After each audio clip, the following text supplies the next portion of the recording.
সাফল্য পেল কৈলাসহর ইরানি থানার পুলিশ। গোপন খবরের ভিত্তিতে কৈলাসহর ইরানি থানার পুলিশ বৃহস্পতিবার সন্ধ্যাবেলা হীরাছড়া এলাকায় একটি গভীর জঙ্গলের মধ্যে তল্লাশি চালিয়ে 5টি মহিষ উদ্ধার করে।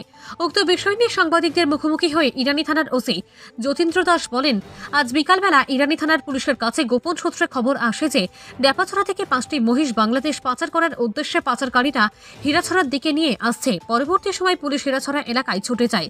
প্রায় 2 ঘন্টা হীরাছড়া এলাকায় একটি গভীর জঙ্গলের মধ্যে তল্লাশি চালিয়ে 5টি মহিষ উদ্ধার করতে সক্ষম হয়। পরবর্তী সময় সেই মহিষগুলির উদ্ধার করে ইরানি থানায় নিয়ে আসে। বর্তমানে সেই মহিষগুলি ইরানি থানার হেফাজতে রয়েছে। যদিও কোনো পাচারকারীকে ধরতে পারেনি ইরানি থানার পুলিশ।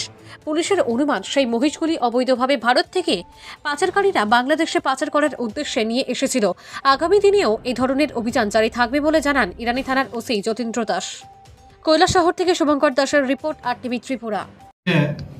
বিকাল অনুমান 4টার সময় আমাদের কাছে সিক্রেট ইনফরমেশন আছে যে কিছু মহিষ ডেপাছড়া থেকে হীরাছড়ার দিকে পাচারের উদ্দেশ্যে বর্ডার ফেন্সিং এর দিকে নিয়ে যাওয়া হচ্ছে। তো ইমিডিয়েটলি আমি এবং সঙ্গে ইন্সপেক্টর তরুণী জমাতিয়া, এসআই বিক্রম দাস, সঙ্গে আরও টিএসআর এবং স্টাফ সহ আমরা তাড়াতাড়ি ওইখানে যাই এবং গিয়ে আমরা হীরাছড়া জঙ্গলের মধ্যে সার্চ করতে থাকি। তো অনেক সময় প্রায় 2 ঘন্টা সার্চ করার পর আমরা মানে ডিপ জঙ্গল থেকে, যেটা একদম বর্ডারের কাছে, সেখান থেকে আমরা 5টি ছোটো বড় মহিষ আমরা রিকভার করতে পেরেছি। তো সেইগুলিকে আমরা 102-তে আমরা সিজ করেছি। সিজ করে আমরা থানায় নিয়ে এসেছি। তো এইগুলি যদি আমরা সময়মতে ওইখানে গিয়ে মানে রিড না করতাম তাহলে সেগুলি বাংলাদেশে পাচার করে দিত। তো আমরা কাউকে ধরতে পারিনি। এখানে ডিপ জঙ্গল ছিল, তাই তারা জঙ্গলের সুযোগ নিয়ে তারা পালিয়ে যায়।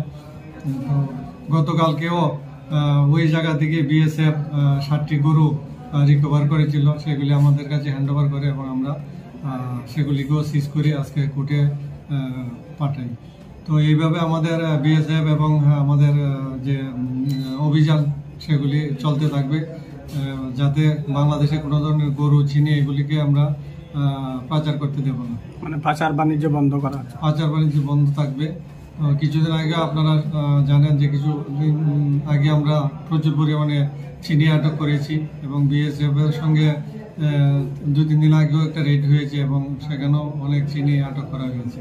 এগুলিকে বিএসএফ এর হাতে আমরা হ্যান্ড ওভার করি। তো এই মহিষগুলোকে আপনারা কোর্টে পাঠিয়ে দেবেন আগামীকাল? হ্যাঁ, আগামীকাল আমরা কোর্টে পাঠাবো। স্যার, আপনার পরিচয়?